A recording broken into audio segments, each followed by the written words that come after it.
Welcome back to the grim darkness of the 41st millennium. I'm Inquisitor Temperance Price, keeper of the Inquisition's Black Library, and this is the third volume in a report on the Valentyne Heresy, an actual play podcast set in the Genesis adaptation of Warhammer 40,000's Dark Heresy RPG. This report features Game Master Tom McGee and players Ryan LaPlante as Inquisitor Lucius Valentyne, Tyler Hewitt as Attikus Viz, Laura Hamstra as Eli Sharp, and Della Borovic as Morgan Rawls. My report shows that the Inquisitorial party has found Cainhurst's ship. Morgan and Chora scouted forward, Attikus joined Valentyne in forced positivity, unsettling Eli, and Valentyne was pleased when Kotov discovered cryo-pods that could be used in their mind-cloning experiments. But with Morgan on board Cainhurst's ship, can they survive whatever new threat has arrived? Find out next in this episode of the Valentyne Heresy. From the design notes of the Dream of Flight. Now, look, I know what you're probably thinking, that the carpet's a little bit too much, but, it's a grim, dark universe out there, and who's to say we can't have a little plush, Inquisitor Cainhurst. As the massive, heavy industrial doors begin to slide open on their sort of ancient and ungreased casters, you can hear a sharp clicking and ticking of claws. Now, the good news is this is one of those doors that is, like, as we described, kind of floor to ceiling in the engine room. So these things are massive and they're slow. A fun fact of Toronto was when they first opened the Sky Dome for the Blue Jays to play, it took 2 hours to open. So once you started, if it was raining, you were just fucked, which happened on opening day and was very funny. And this is a similar situation where you can hear as soon as that initial gap opens, you can hear what's on the other side, but it's not like, the Star Trek doors that just whip open and then there's just like, fucking Rancor there if I'm going to mix my stars. So you can hear things or thing getting at that door. Morgan, you are searching for the sort of like essentially ramp situation for this. You know exactly where it is. Things inside the ship have changed a bit, but no one puts this much detail care into carpets or paneling to then change things. It's kind of one of those situations where once you've done it, you're kind of stuck with it. Like it's not as easy once you've decorated. So running almost on instinct, you make your way towards the door, and in doing so, you feel a sharp pain in just like behind your eyes, and you stumble a bit as you make your way past again just a door that you walked past 100 times, 1,000 times, and you can see that as you do, you hear a ruffle. And looking to your left, you see just a floor-to-ceiling mosaic of purity seals and scrolls that have been affixed to this door. And your vision almost blurs when you look at it. And you can see that it has been intensely locked, so much so that you I think being a sneaky person who pays attention to such things, you can clearly identify that like this is a rosette based lock. Like basically someone with Inquisitorial status is the only person who can open this. You can think of it almost as like this is a weird thing, but like one of those like heavy duty spring loaded sort of compression lock systems that's just like blocking the door entirely. So even if you were to try and like break it down, there isn't really a lot you can do while this thing is in place. And beside it, you see a small panel bearing the name Devram Gnarl. Do you stop and examine the door, or do you keep going in search of the ramp? Oh man, I do not want to be by this door. That's for sure. Fuck this door. When Morgan gets those kinds of vibes, that feels like chaos, creepy vibes to her, and she does not like that at all. So she will move on quickly away from that. And we never saw that door again. Completely unrelated detail to our story. You book it through to the back of the ship and slam a button, and there's like almost an electric whine, like the engine is struggling to activate. And sure enough, like what for you is painfully slowly, but in reality only takes a few seconds, the back ramp to the Dream of Flight lowers, and it kind of like starts to click down. You can hear the gears grinding, and then eventually there's kind of a crack snap as a tooth somewhere in something breaks, and the ramp slams to the ground with kind of a thunderous echo. As soon as it does, you can see kind of like the doors beginning to open, as well as just the spinning kind of like the classic yellow light that just kind of spins to let you know that heavy machinery is in place. And you can hear the noises. Meanwhile, Valentyne, Eli, Attikus, and Co. You can see, like, you hear the slam. You can obviously see the doors opening. You also hear some unnerving sounds above you, sort of some general commotion, sort of in the decks above you. It's not the sound of boots rushing to your location, so it's not necessarily that you've been spotted because you've been moving ahead very stealthily, but you can tell that there is something upstairs as well. So going back isn't exactly a great option for you. Morgan, you do have comms, obviously, if you want to try and reach them. I'm kind of curious what everyone's immediate reactions to this situation are. It's kind of dropped the door opening bomb on you at the end and then left you all to it. I mean, the ramp is opening. In Eli's mind, it's like, what the hell are these noises? Obviously, the ship's been powering stuff, so it has power. Maybe it can fly us out of here. Either way, we have to get information that's on that ship. So, so I like that mostly, Laura. But there's something I want to loop back to in a moment. Let's hear where Valentyne and Attikus are. But something we got to dig into a little bit before we carry on. I mean, Valentine's instinct is to get on board that ship solely because if they can close it up again and everything here is protecting it, odds of them going inside to check out the interior, very low. So with the stealthy insertion so far, it's like if you can get inside the vault in the middle of the bank, the odds of the manager calling the cops when they walk through the area is very low. But you have to get into that fucking vault. Great. And Attikus. I think Attikus is preparing for battle. I think he's got his riot shield out and his fist primed and ready. He's ready to be that front line. Great. That front line defense. Okay, awesome. Yeah. So all of you are getting ready to move. Morgan, I imagine you're like at the door. Are you still stealth suited up? Yeah, she would be near the door after she pushed the button and just would quietly into her own shoulder comms back and the door is open. I didn't clear the entire ship, but I don't see anyone on board so far. Excellent. If you could be ready to close that the moment we're on board, we will, shall we say, break into a sprint madly towards it and climb inside as quickly as possible. Yes, sir. And Morgan will position herself by that button. Great. Okay, so as the three of you begin to run, Laura, for Eli, I'm going to need you to please roll me a survival check. Oh, come on, man. Yeah, you know what? Actually, I'm sorry. I'm going to go with vigilance instead. Not just because you complained, but because it's the better roll. Marginally better. I meant better for me, not for you. I don't care what's good for you. Yeah. God, so, Tom. vigilance. Vigilance roll. Difficulty 2. Okay. You get a setback for running, for having a clear objective. Like as you said, like Eli's very much like, what are we standing around for? Let's get on board. Yeah. Boost that I can't explain right now, and I think that's it from me. Okay.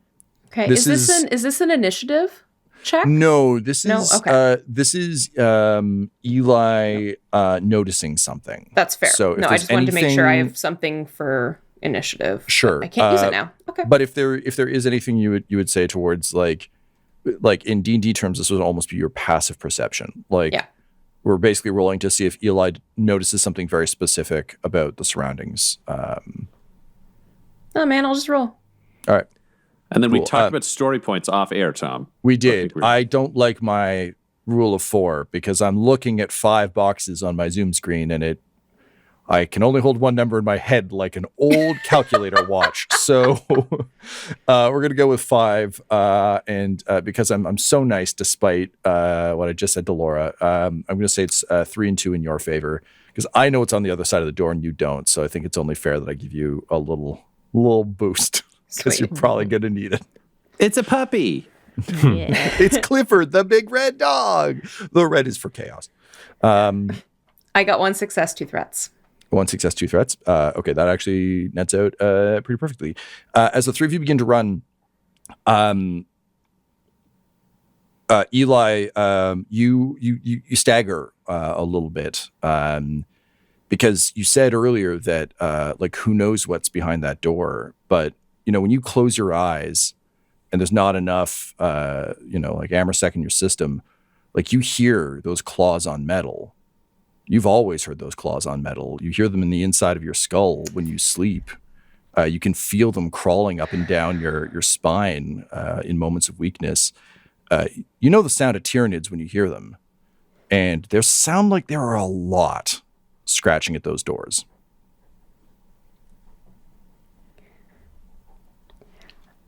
Eli, he is staggered by that emotionally. So he will just like look to everyone else and be like, faster, God, it's a Tyranid, faster! And he will pick up his pace. Valentyne isn't going to say anything, but Valentyne is just going to assume that Eli is cracking under the pressure. Yeah, that's it's the boy who cried Tyranids. Like, I get it. It's as long as it's motivating, and that Valentyne isn't going to have any feedback or notes. Like, he's running fast. It's good. Yeah, the result is the same. That's a very inquisitorial way of thinking about it. Yeah, he makes a note in his head to imply Tyranids when he needs Eli to move. I require this jar open. There may be Tyranids in it. Oh, he's not going to open it then. Eli just spaces the jar. It was our last jar of jam. Okay, so as we are running and we now know that there's a threat imminent, I'm going to need athletics, everyone's favorite roll, from Eli, Valentyne, and Attikus. We're going with a difficulty of 2. This is just a stress difficulty, there's not a lot impeding you other than just the standard sort of engineering shit you would find in an engine room. Del, you have anything? Yeah, the only note I would have is for positioning, and if it matters, that Toby would be with the party coming back around, because Toby couldn't have snuck into the top of the ship through all of those grates. So Toby will know exactly which way to go to get around to where Morgan is standing. If that helps at all for everyone running. that might be a boost dice for everyone. Just like Laura got a boost dice for deep-seated knowledge of Tyranid sounds that I couldn't talk about until now. Cool, great. So I love that. So everyone gets a boost from Morgan. I'm going to say you get a boost from Eli. Whether or not you believe the Tyranids are coming, the fact that the drill sergeant who has been drilling you on things is yelling at you. I think for Attikus, even like Valentyne, like, you're kind of like a 4D chess kind of guy, but I feel like if you came through the Imperium system, like, there's got to be a little part of you that has to get up and go when someone who is the drill instructor is yelling in a panicked tone.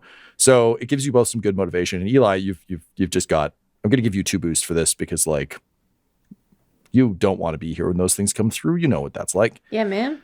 So to be clear, for Valentyne, there's a Toby boost and a getting yelled at boost? Correct. Okay. Yep. Same thing for Attikus, and for Eli, you're sitting with 3 boost. You got a Toby boost and 2 just internal monologue. There's a Tira boost and a Nid boost. They're split up because syllables. Yeah, it's all syllable based boosts hooked on Tyranid phonics. Worked for me. I'm rolling. I don't think there's any setbacks. There are still 3 story dice available to you. Go ahead. Attikus got 7 successes and 1 advantage. Oh. He gets a track medal. Valentyne got 6 successes and 1 threat. Wow. Eli got 3 advantages, 1 triumph. Hell yeah. So Eli, in a burst of speed, just kind of like pulling past, I think, Valentyne and Attikus with like, the fanatical fervor that only someone who's actually like faced these things would have in terms of like the need for speed. You reach the bottom of the ramp first. Because you rolled a triumph, I'm going to ask, you can... Yeah, we'll say that in the time it takes everyone to run over and hearing the urgency in your voice, actually Morgan buys you enough time to fix the ramp mechanism. I was going to make you guys roll to kind of like get that ramp up fast, but I think, Eli, if you're cool spending your triumph that way, we'll just say that like... Yeah, no, that's fine. I mean, that was a pretty big clang. Like, we Eli knows what that's not the right sound. So yeah, so you get there and instead of like good. covering everything, I think it's a quick like and more efficiently than I think we've ever seen Eli do something. It's just really like MacGyvering, like breaking a pencil off in it and being like good enough, but certainly enough to close it. Valentyne and Attikus, you pull in right after. I'm going to pass the threat forward to the next roll against you. So that'll just disappear into space and time for now. And as you pile in and Morgan, you slam your hand on the ramp mechanism.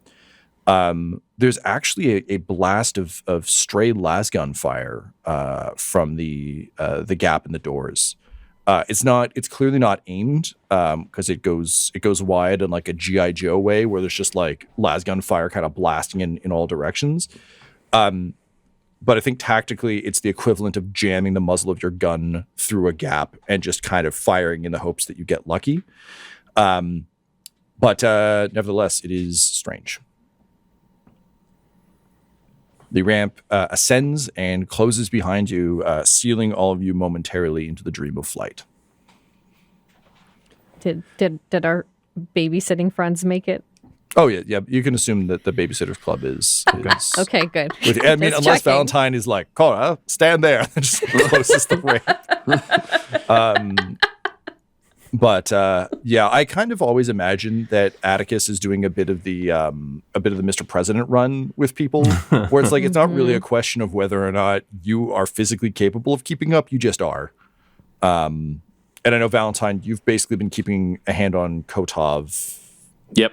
Yeah, He's necessary. Did you leave him behind to look at the pods? I think you brought him with. No, because that's a really great way to have somebody get murdered by whatever else is in the ship. So Kotov, also don't leave Kotov to play with toys on his own. That's a terrible idea. He's going to escape. He's a fucking heretic. So he's got Kotov. So I think where Valentyne is, he would say, all right, if we could jam that door shut in a way that we could perhaps undo, but more importantly, not allow whoever is pursuing us to follow through, that would be excellent. Attikus, if you could take our dear friend Chora and prepare to be boarded, just however you could cause maximum carnage and buy us as much time as possible in here, that would be fantastic. Morgan, Kotov, Eli and Kotov, if you could figure out everything you know about this ship, just take the bridge, find the defenses, there's got to be something, maybe an armory. I'd like to know where every gun is, and I'd like to use them all, especially if they're automated. Morgan, let's find the interesting things. Where is the location of the Psychos quarters followed by Cainhurst's? Well, I did not find the second quarters, but I found the most disturbing door. Excellent. That door is mine. All right, break. He's just going to start. So, Eli, you've got Kotov to deal with ship stuff. Attikus, you've got Chora for defenses. And Valentyne's ready to stalk off with Morgan. Sure. And I'll say, Valentyne, as soon as you kind of like, as the adrenaline begins to lower a bit and you're just kind of like focusing in on it, similar to the experience Morgan had, like your it's interesting because your vision doesn't blur because you have bionic eyes, but the way your brain is interpreting the signals from those eyes is you're getting a bit of that pulling focus thing with like a moving camera, where your brain just is having difficulty taking in the images from your bionics. And you have a bit of that sense of falling and weightlessness in your stomach that you felt kind of coming into and out of your visions. Psyker stuff, of course, being very unfamiliar territory for you, being completely untrained and also not having psyker abilities. This stuff, I'm sure, feels like frustrating, almost in a sickness way. Oh, yes. Viciously unpleasant, one might say. He would run his auspex over symbols and other elements that are on the door just to run through. Obviously, he's not an expert in psyker stuff. He couldn't put it together himself. He doesn't know any of that. But he does have forbidden lore. Like, he's got some knowledge of secret Inquisition elements that he could read about. For example, if there's something on this that's like, the Inquisitorial mark for psyker biohazard, it'll kill you. He'd like to know that before he opens it. Totally. And I should clarify, you have the feelings I was describing like at the airlock. So it gets worse the closer you get to the door. But yeah, sure. So you pull up. Can you go ahead and roll me Forbidden Lore, difficulty 1. Got the Auspex, which I think gives you a +2. Traditionally, it adds to perception. We could say it adds 1. I'd be happy to add it to this. I think it tracks. I'm going to give you 1 setback from the threat that carried forward, and 1 setback just from feeling gross. This is not like a food poisoned Sherlock Holmes isn't having the best deductive time of his life. Yep. However, he has tempered will, which removes setback, including from, I think, disorientation. Hey, yeah, all right, I'll take that. Yep. Take that to the bank. Yep, Nice. Disoriented condition. So his power of being a sociopath carries him forward. Let's see what happens. I'll spend a story point on this one, because this feels like something that he would know more about. Because if you don't know anything about psychers, and as an Inquisitor, you should read up on them a lot more. He is good at his job and trying to at least understand an abstract threat. Morgan, you're with him. Is there anything you'd be doing to help? I don't really know what it would be, but I figure I should ask. Yeah, I think the only thing she would say is just, this must have happened between the last time I saw this ship and now, because I've never seen this before. Interesting. This bodes well. And terribly. And he just keeps walking forwards, pleased and concerned. Right. All right. Okay, so go ahead with your roll on the door. 1 triumph, 2 success, 2 threat. Okay, awesome. So it is psycho stuff. It is. You are correct. Okay, sorry, how many successes did you have over and above the triumph? 2. 2? Okay. So you see a variety of seals, and these have clearly been like these aren't the ravings of a lunatic. These are like you do recognize this as a form of quarantine. This is some pretty classic Imperium, when in doubt, slap a purity seal on it nonsense. There is a lot of I think a lot of liturgical things that your brain is almost at this point. It's almost like seeing like ads when you're scrolling a website, where your brain just skims over the fact that they exist because you've just seen generic like God Emperor look over this door, like ensure that the that sort of stuff that is just kind of scrawled everywhere. But you sure as shit find some sort of psychic quarantine writs and specific pieces that seem to suggest that there is like obviously a psychic disturbance, some kind of warp disturbance to this space. From your triumph and everything else you can read, it's very clear that Devrim Gnarl, these were his quarters, and he was locked inside them and quarantined inside them. That said, because you got a triumph, I'm going to say you're able to determine from these, though, that this is not a professional assessment of what happened in there. So you're asking Ryan specifically about the idea of like a psyker quarantine.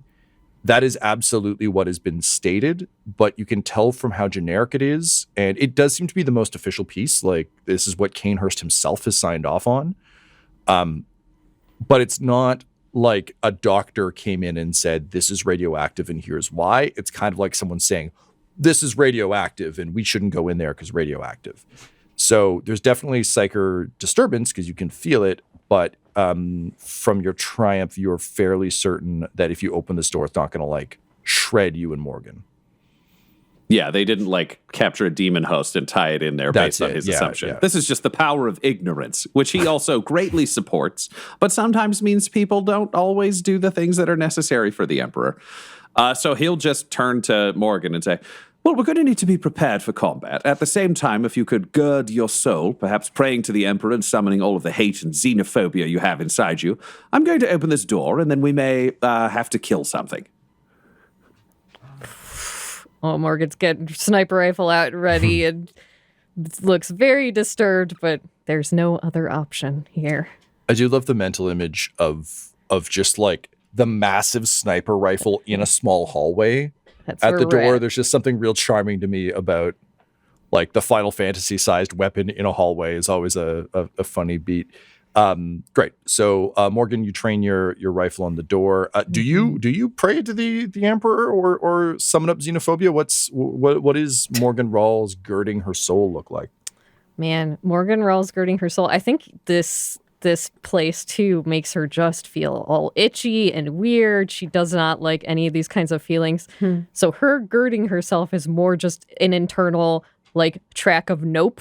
Just like not going to, if something is there, I'm going to shoot it. She's trying to look at exactly what is physically in front of her and not think about any of those feelings and not associate with any of them. So it's actually more of a trying to be present in her body and looking at things than like letting any emotions or mind things happen to her.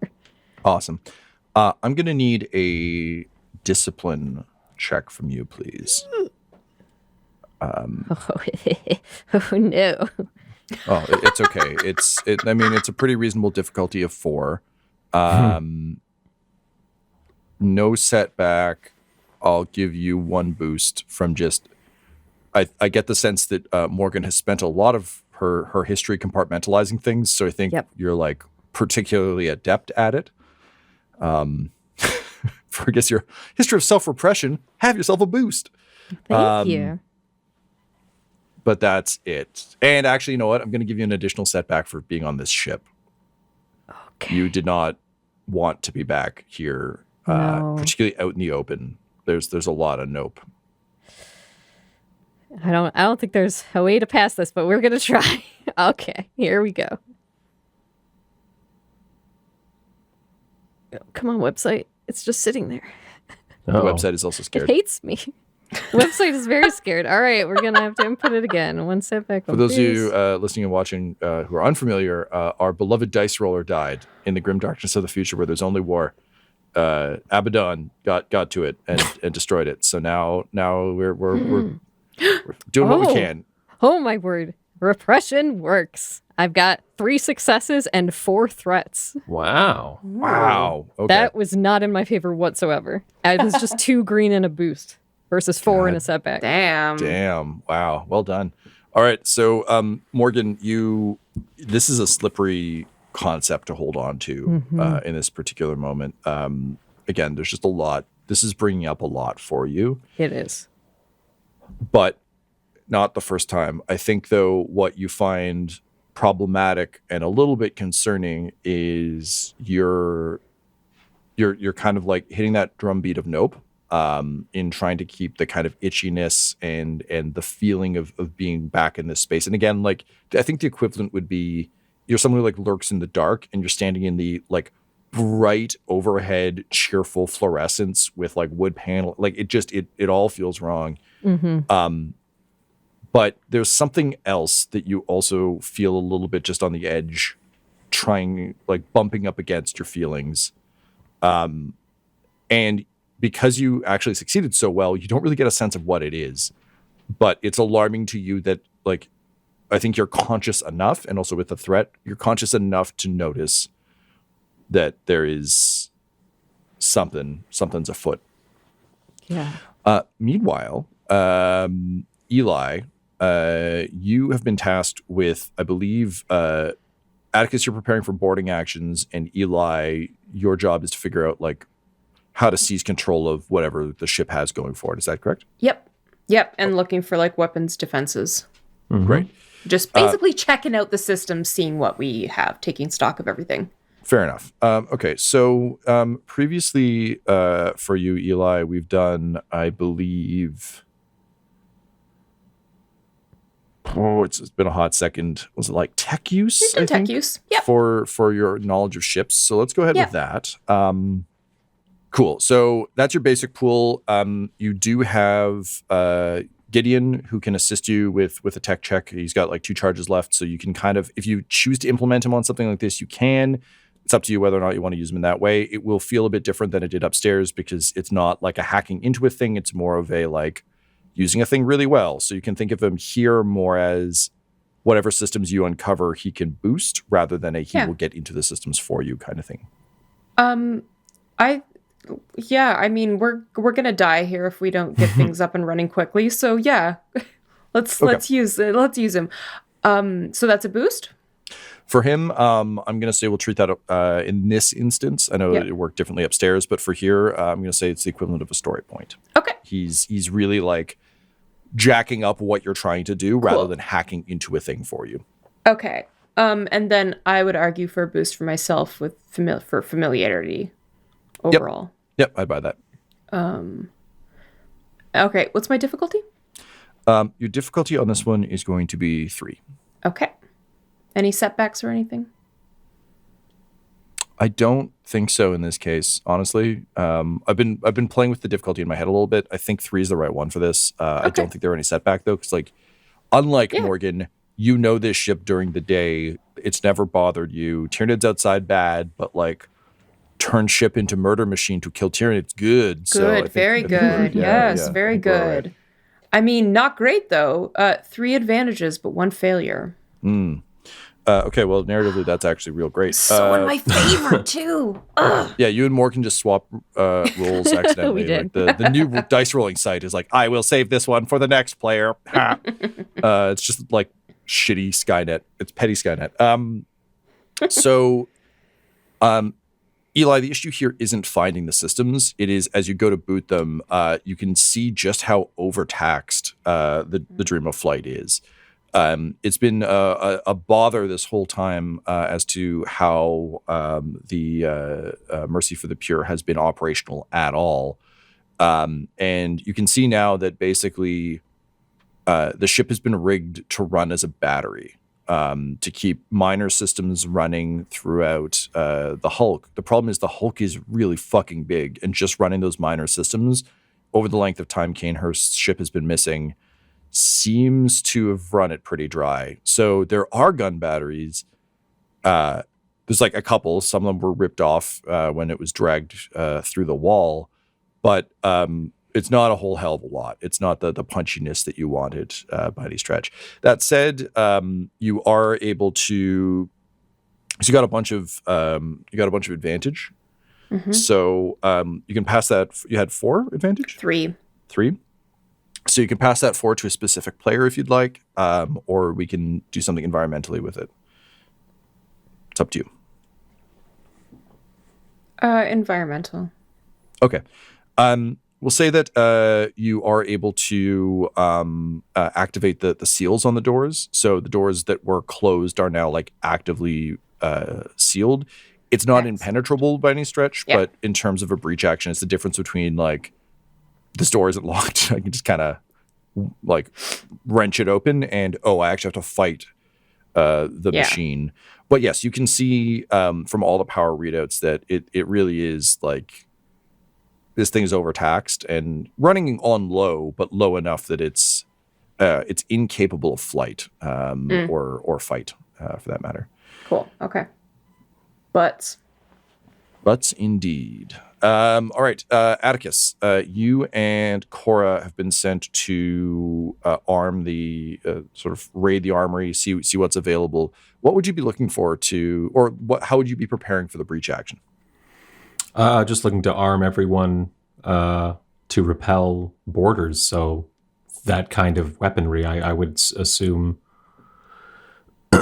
bolt guns or like shotguns or something that just hits people coming through concentrated spaces and makes a mess of them. Fair enough. So you're able to find the armory fairly easily, and it is bare. The pantry is bare. There is not a ranged weapon on the shelf. You do see a pair of old dueling rapiers, but like almost the sort of fencing style where they're blunted, mounted on kind of like a wooden shield at the back of the armory. Very much fits the decor. But beyond that, there are no weapons. From the racks, you can tell. I think for you, Attikus, you would recognize this as a decent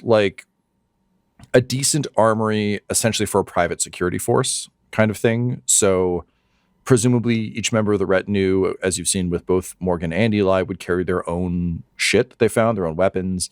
But if you needed to arm a bunch of rent-a-cops real fast, this is the kind of armory you're looking at.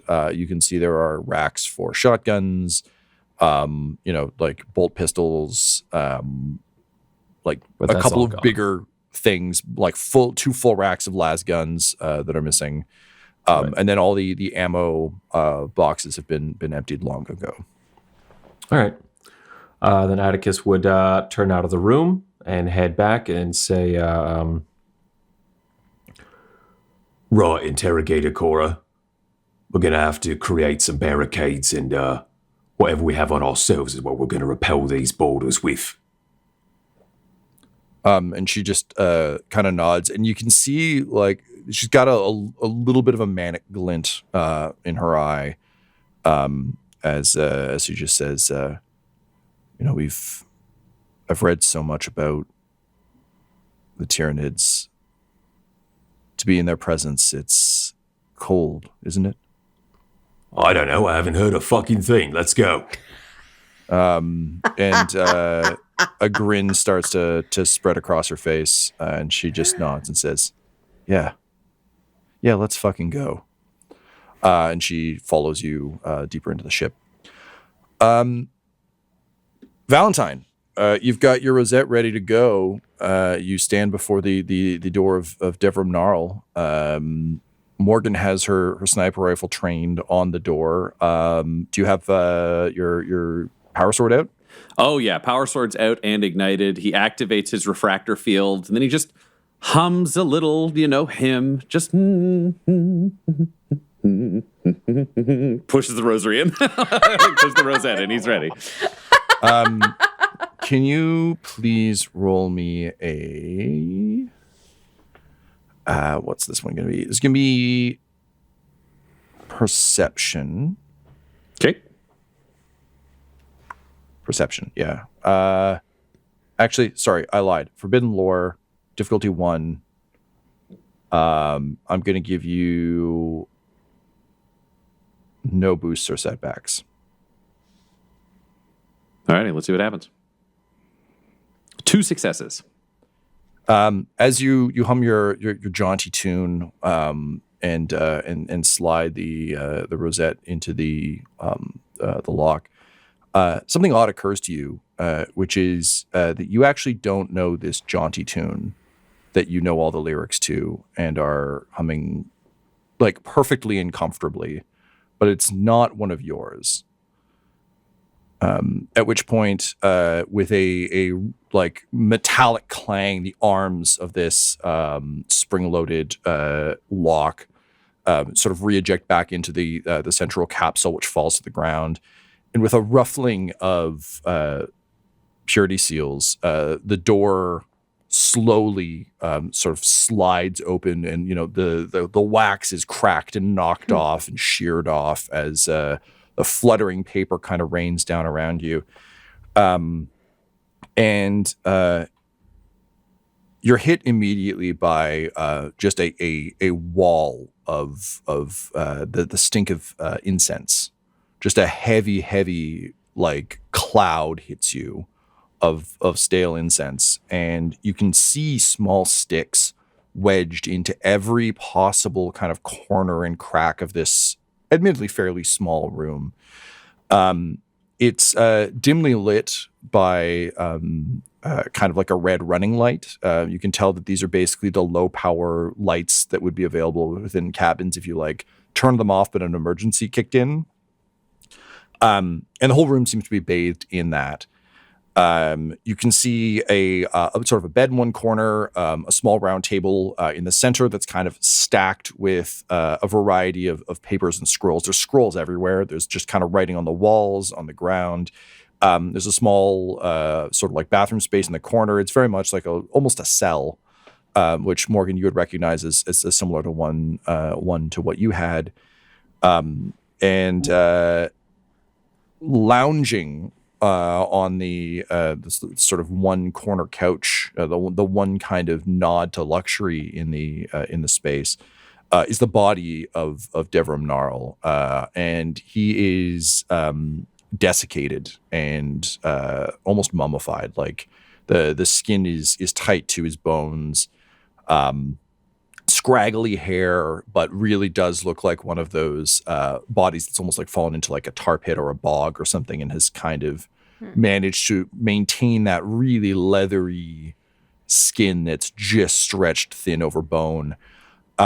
He's stripped to the waist, and he's just wearing like what's clearly like an Inquisitorial jumpsuit that's been sort of ripped and fashioned into a loincloth. That's just been kind of like very casually tied around his waist. Obviously, it hangs loose on him now that he's reduced down to pretty much skin and bone.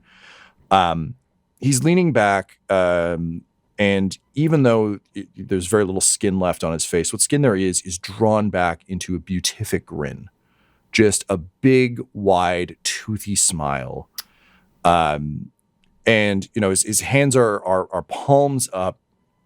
And honestly, he looks almost like he'd thrown his head back to laugh, and had just stayed there forever, kind of.